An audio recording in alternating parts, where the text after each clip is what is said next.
Aujourd'hui, notre catéchèse biblique s'appelle les trois trônes.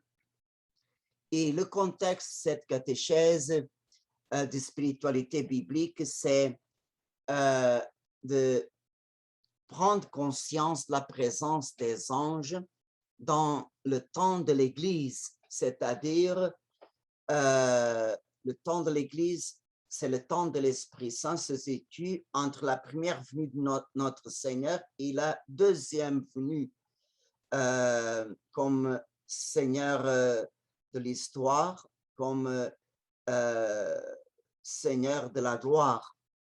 Et entre les deux venues du Seigneur se situe le temps de l'Église, le temps de l'action de l'Esprit Saint. Et ces thèmes-là nous donnent conscience les centres de l'action des anges. Et notre thème commence pour la lecture du livre de l'Apocalypse, chapitre 5, versets 6 à 14. Alors j'ai vu debout entre le trône aux quatre vivants et les vieillards un agneau comme égorgé, portant 7 cornes et 7 yeux, que sont les 7 esprits de Dieu, en mission par toute la terre. Il s'en vint prendre le livre dans la main droite de celui qui siège sur le trône. Quand il le prit, les 4 vivants, les 24 vieillards se prosternèrent devant l'agneau, tenant chacun une harpe et des coupes d'or pleines de parfums, que sont les prières des saints. Ils chantaient un cantique nouveau. Tu es digne de prendre le livre et d'en ouvrir les sceaux, car tu fus égorgé et tu rachetas pour Dieu au prix de ton sang des hommes de toute race, langue, peuple et nation. Tu as fait d'eux, pour notre Dieu, une royauté de prêtres régnant sur la terre. Et ma vision se poursuivit. J'ai entendu la voix d'une multitude des anges rassemblés autour du trône, des vivants et des vieillards. Ils se comptaient par myriades de myriades, par milliers de milliers, et criant en pleine voix, « Digne est l'agneau égorgé de recevoir la puissance, la richesse, la sagesse, la force, l'honneur, la gloire et la louange. » Et toute créature dans le ciel et sur la terre et sous la terre et sur la mer, l'univers entier, je l'entendis s'écrier à celui qui siège sur le trône, ainsi qu'à l'agneau, la louange, l'honneur, la gloire et la puissance dans les siècles des siècles. Les 4 vivants disaient Amen. Et les vieillards se prosternèrent pour adorer. Cette vision de Saint Jean, c'est une merveille de la condescendance de Dieu pour nous, parce que le Seigneur élève un peu le voile du mystère du ciel et montre à chacun de nous par Saint Jean la liturgie céleste. Et on voit dans le même louange à Dieu et l'agneau, on voit ensemble l'humanité qui est représentée pour les 24 vieillards, qui sont les premiers à chanter ce cantique nouveau, complète la multitude des anges et termine la création, toute créature dans le ciel, sur la terre et sur la mer, l'univers entier. Alors, on voit ensemble les 3 espèce de créature que le Seigneur a fait, l'univers matériel, les hommes, les anges ensemble, à louer le Seigneur. Et cette immense hymne de louange est couronnée par le grand Amen des quatre vivants. Alors, on peut voir qu'il y a au ciel une liturgie. Et nous, sur la terre aussi. C'est l'Église, corps du Christ, qui fait le pont entre l'Église triomphante, l'Église du ciel, la liturgie céleste, et la terre, la liturgie qu'on fait. Et l'unité, c'est Jésus-Christ qui fait cette unité entre le ciel et la terre.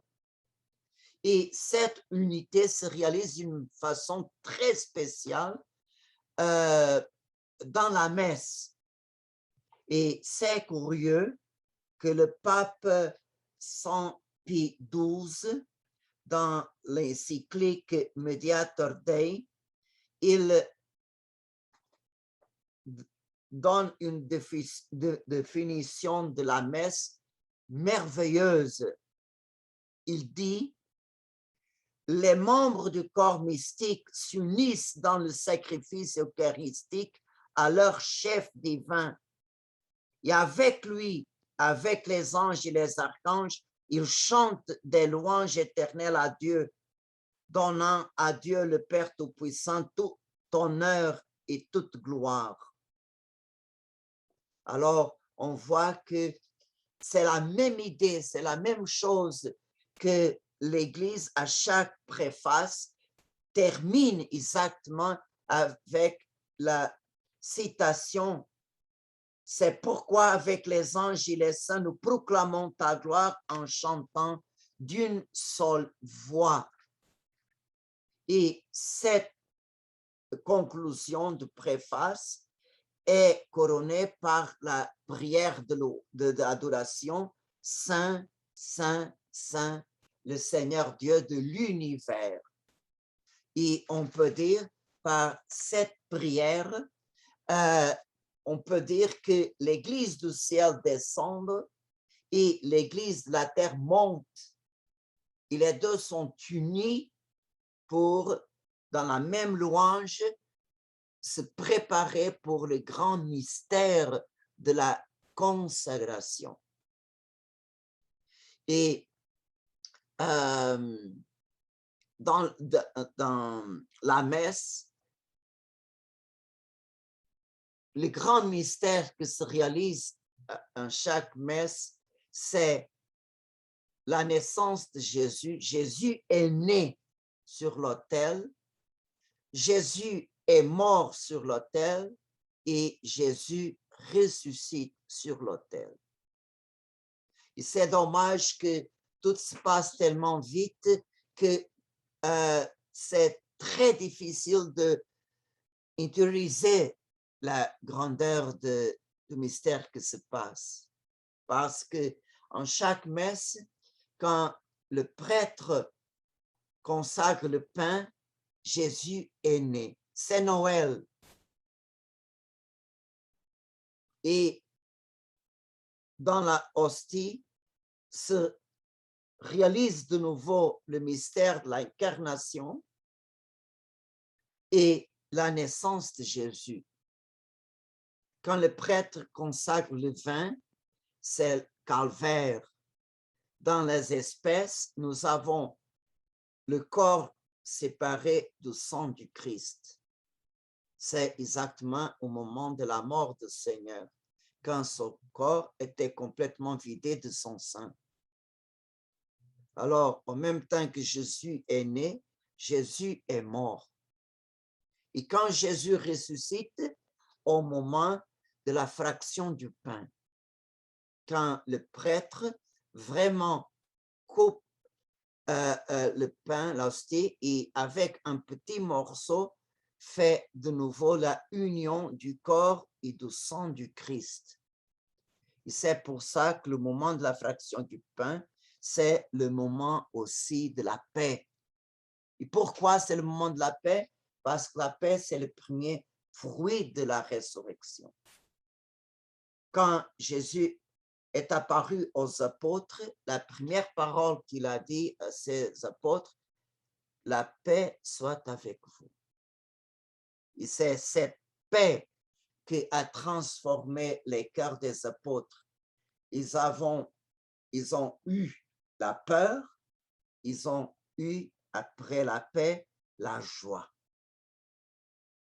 Alors, on voit, c'est la paix, c'est la réconciliation de la terre avec le ciel, de l'humanité vers Dieu. Et c'est en ces moments que Jésus ressuscite dans la messe. Et c'est pour ça que chacun de nous reçoit Jésus vivant. Jésus vivant qui est né, mort, ressuscité. C'est le mystère de la vie, de la passion et de la glorification de Jésus que nous avons vécu avec lui et on reçoit le Seigneur avec toutes les grâces que le Père éternel nous a données par cette Eucharistie. Et alors, on peut comprendre très bien comme le ciel et la terre s'unissent pour vivre ces grands mystères. Et c'est la prière Saint, Saint, Saint qui couronne cette unité de la liturgie céleste avec la liturgie terrestre. Et on peut poser la question, l'Église a pris cette prière de quel endroit? De 2 livres de la Bible. La première, c'est le Ésaïe, chapitre 6, le chapitre de la vocation du prophète. Le prophète a contemplé Dieu qui est siégé sur un trône très haut, mais il n'est pas seul.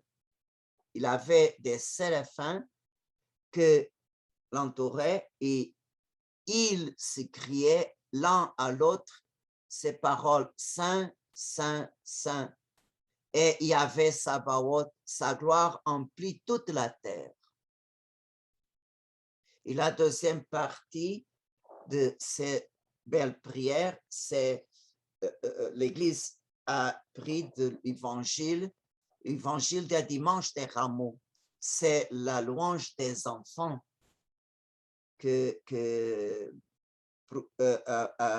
appelé le Seigneur, béni sois-tu qui viens au nom du Seigneur. Hosanna au plus haut des cieux. Alors, on peut dire que le premier trône que nous avons de Dieu, c'est son trône au plus haut des cieux, un trône de gloire. Et le Seigneur est entouré par les cœurs des anges les plus hauts. La Bible parle des séraphins et aussi parle des chérubins. Vraiment, comme par exemple le livre d'Apocalypse, chapitre 4, verset 8, parle des 4 vivants, 4 chérubins, qui aussi adorent Dieu d'une façon semblable aux séraphins. Saint, Saint, Saint, le Seigneur Dieu, maître de tout, il était, il est, il vient. Alors les séraphins et les chérubins proclament la sainteté de Dieu au plus haut des cieux. Alors le premier trône, on peut l'appeler le trône de Dieu dans la gloire. Mais le Seigneur a aussi un deuxième trône au milieu de la création, c'est-à-dire dans chaque église, nous avons l'autel pour la célébration du saint sacrifice de Jésus-Christ et le tabernacle où le Seigneur est présent et c'est là qu'il accomplit sa promesse. Je serai avec vous tous les jours jusqu'à la fin du monde. Le Seigneur est là. Mais on peut voir qu'il y a deux trônes différents. Un est plein de magnificence et de grandeur. L'autre est un trône d'humilité, de pauvreté.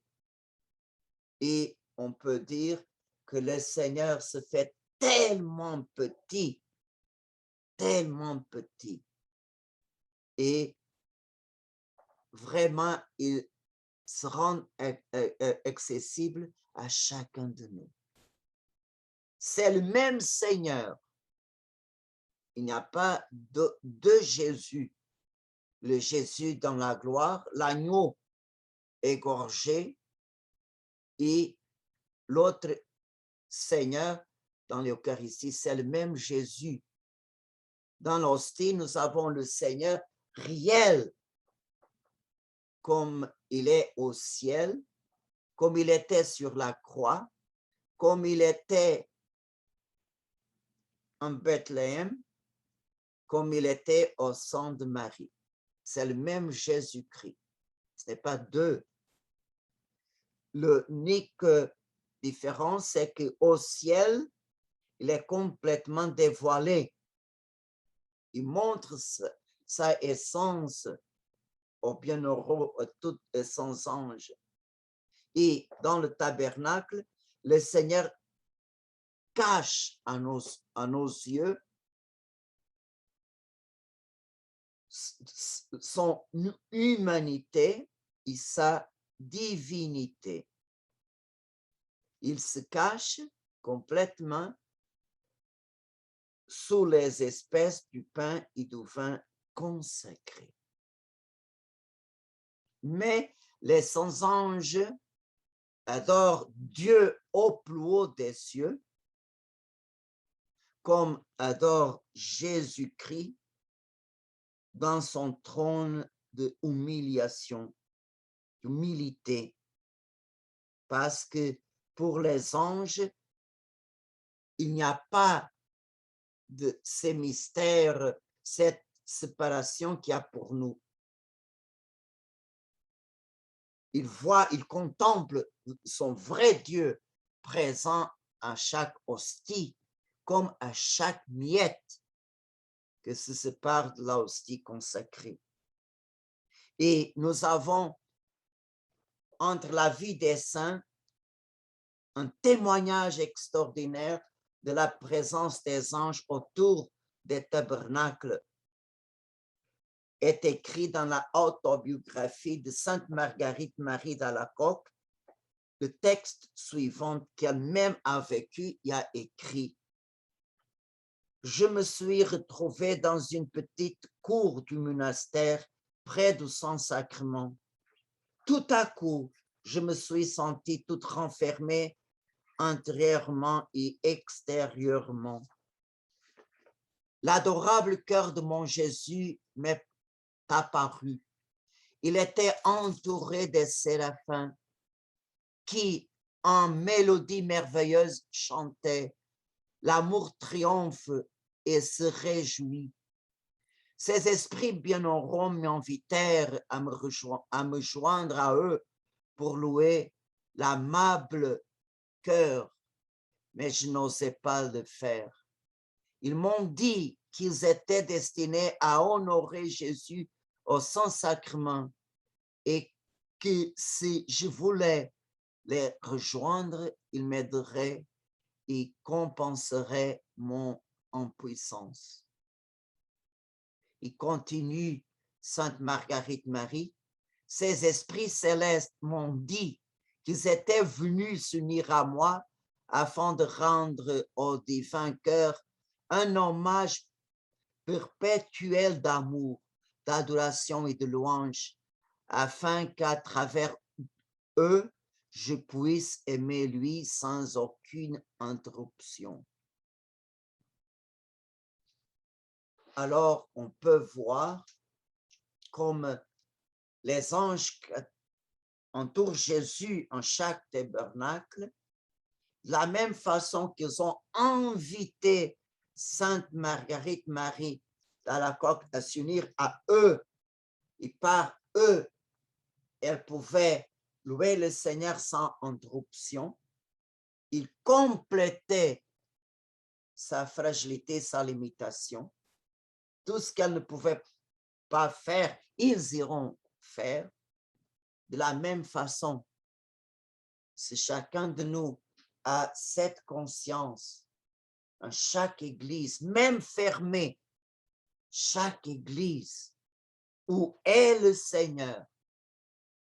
Où est le Seigneur? Ils sont aussi ces anges comme les gardes d'honneur de notre Seigneur. Alors, si on commence à prendre conscience de cette réalité, on peut, par notre union spirituelle avec ces anges, par eux, on peut vraiment 24 sur 24 heures par jour, on peut être unis au Seigneur Jésus.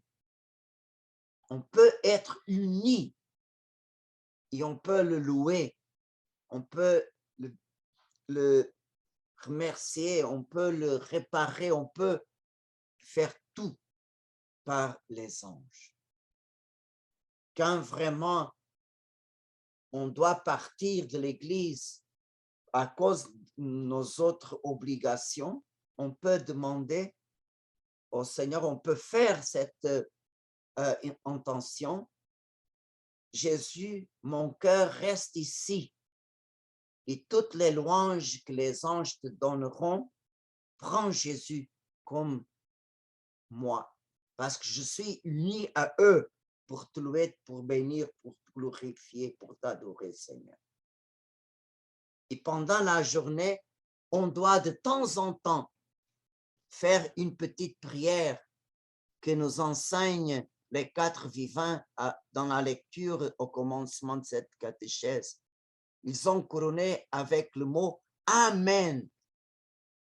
Et de temps en temps, on peut se souvenir du Seigneur dans le tabernacle et on peut dire seulement « Jésus, je dis Amen ». Toutes les choses, toutes les hymnes, tous les chants que les anges te chantent dans le tabernacle, je dis Amen. Amen avec les anges du tabernacle. Et alors, on continue à travailler, on continue à faire. De temps en temps, on renouvelle seulement notre intention. Amen avec les anges du tabernacle.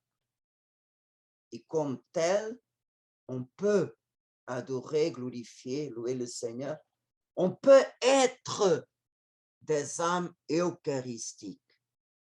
Le tabernacle devrait être notre centre. Et l'autre grand exemple de la grande révérence des anges avec le Seigneur eucharistique, c'est l'attitude de l'ange en 1916 à Fatima. Alors, à la troisième apparition, à l'automne de 1916, il a apporté une hostie avec un petit calice et de l'hostie a coulé quelques gouttes de sang. Et il laisse le Saint-Sacrement suspendu en l'air et prépare les enfants avec la prière Sainte Trinité. Et on voit que l'ange enseigne les petits bergers à se préparer, à faire une bonne communion et une bonne action de grâce, avec une révérence extrême. Et alors, on peut penser quelle attitude a les anges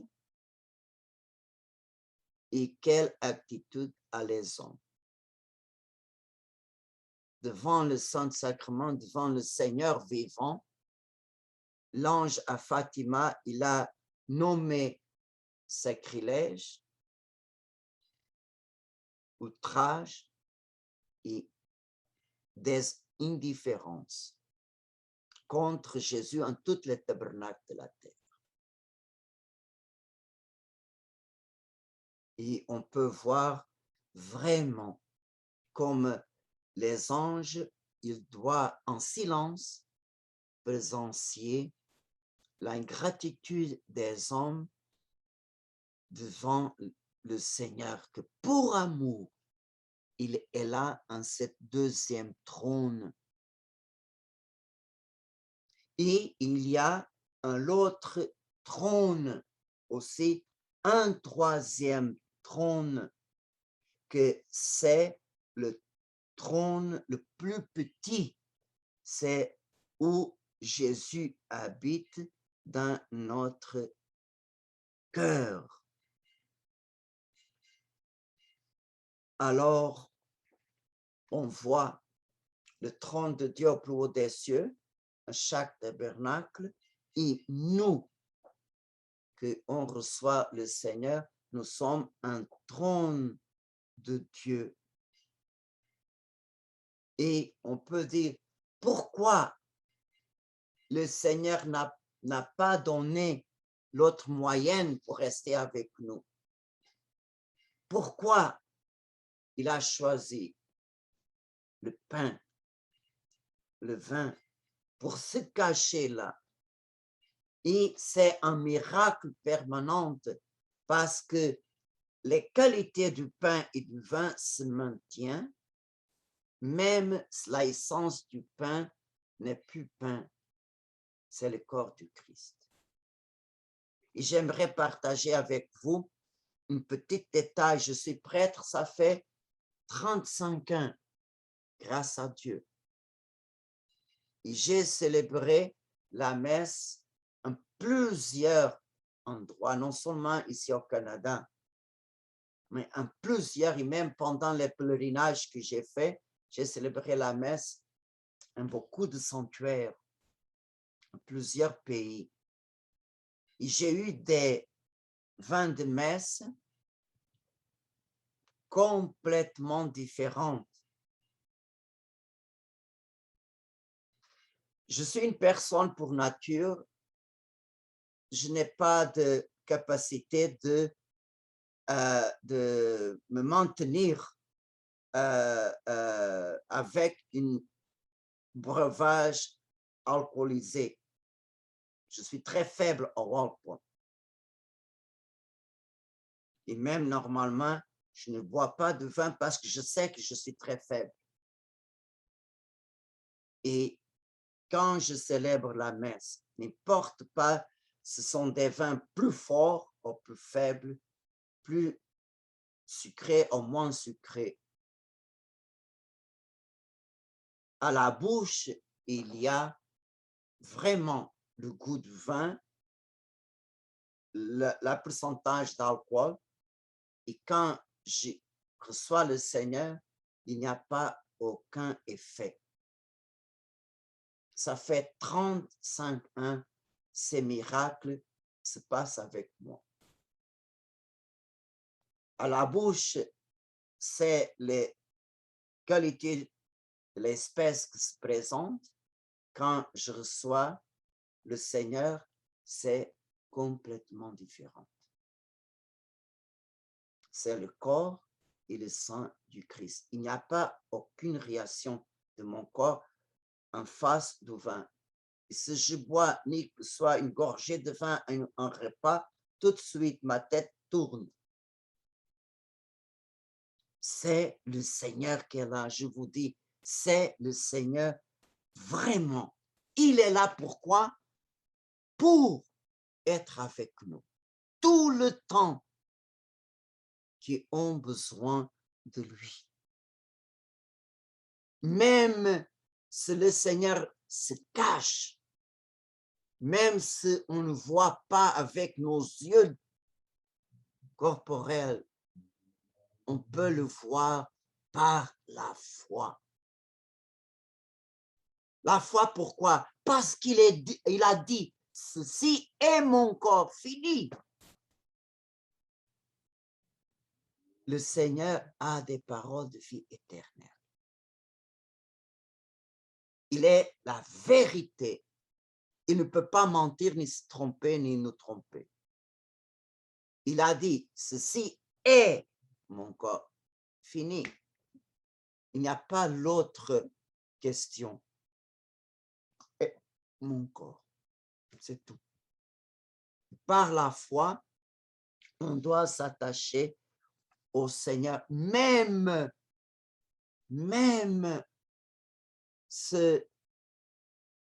un souffle de vin peut faire voler une hostie consacrée.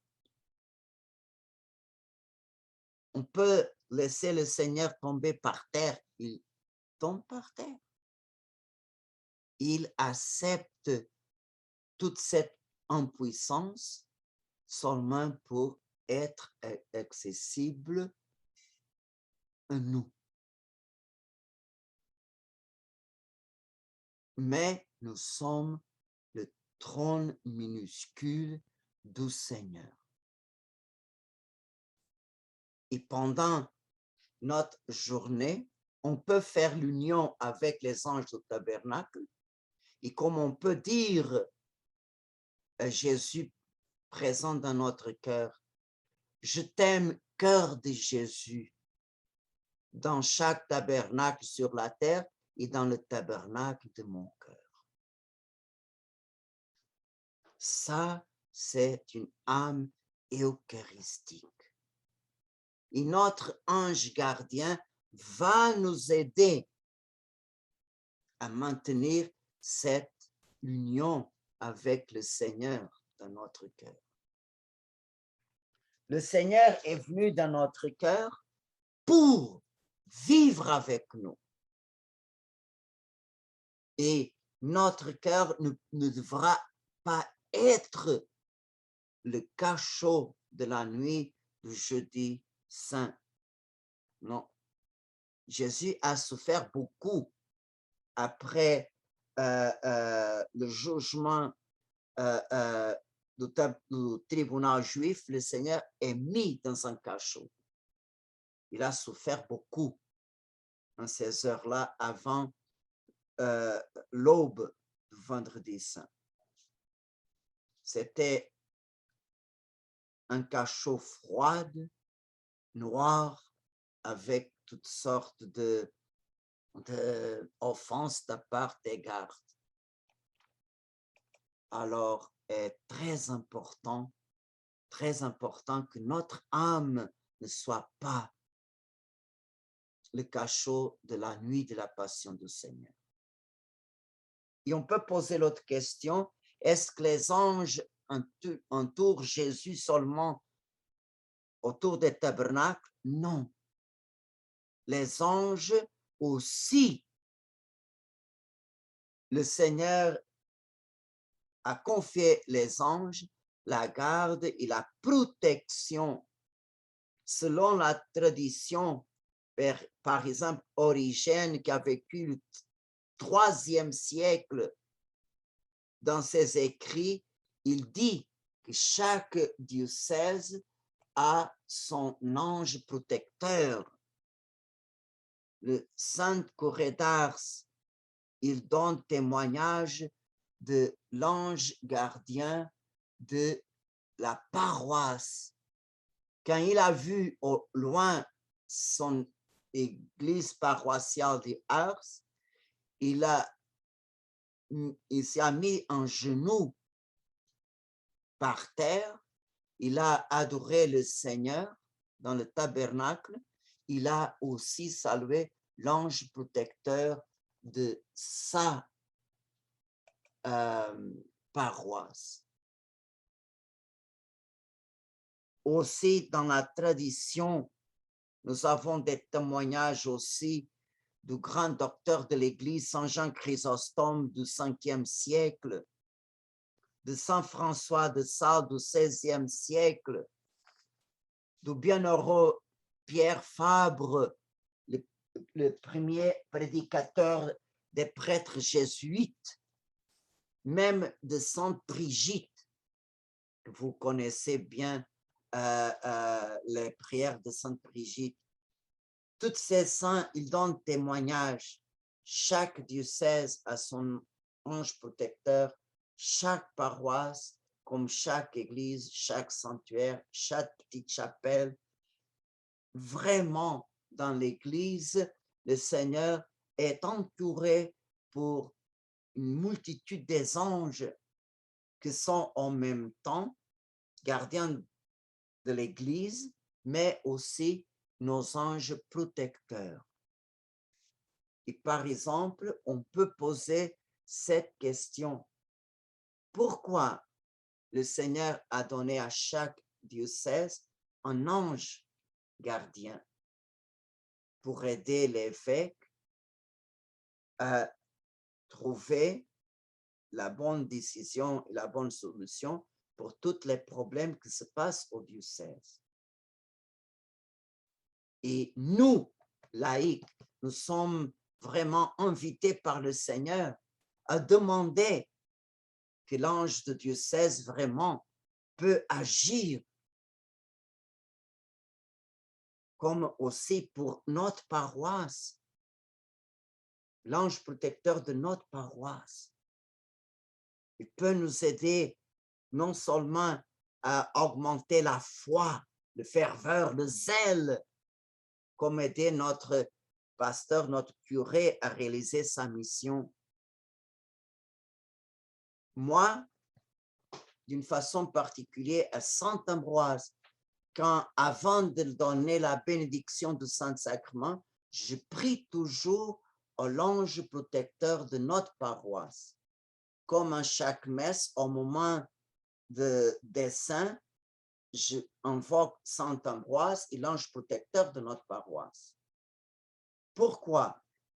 Parce que l'ange de notre paroisse peut nous aider à réaliser la volonté de Dieu. Il peut aider chaque paroissien et paroissienne et ceux et celles qui visitent notre église. Et notre paroisse a besoin spirituel et matériel au moment présent et pour le futur. Alors, c'est un travail, un métier de l'ange protecteur de notre paroisse. Et je le demande au nom du Seigneur. Et je suis sûr que quand on fait ça, on donne vraiment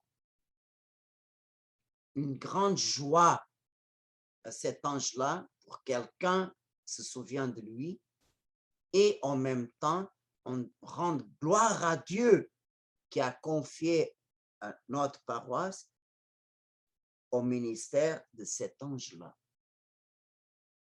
L'ange peut agir seul comme il peut agir quand on le demande. Alors, il voit une insistance d'amour de notre part. Quand on s'ouvre au travail des anges, il peut faire plus parce qu'on le demande. Et on peut voir dans le temps de l'Église, c'est le temps que nous avons l'Eucharistie. Après le jugement final, finit l'Eucharistie. Le Seigneur termine sa présence eucharistique pour donner place à la présence de Dieu dans la gloire. Mais maintenant, c'est notre temps de vivre. Nous avons 3 trônes et c'est très important. Par la messe, on fait l'union avec le trône de Dieu dans la gloire. Aussi, après la messe, on peut continuer notre union avec le tabernacle de notre paroisse et on peut continuer notre union avec le Seigneur dans le tabernacle de notre cœur. comme tel, je suis sûr que si on se centralise dans l'Eucharistie, dans la présence réelle de Jésus, je suis sûr que notre vie, si le Seigneur est le centre et le premier, le Seigneur même nous dit que tout le reste, tout notre projet, nos plans, etc., vont être bénis par le Seigneur. Si on donne au Seigneur le premier, le Seigneur va bénir et faire fructifier tous les champs de notre vie. Amen.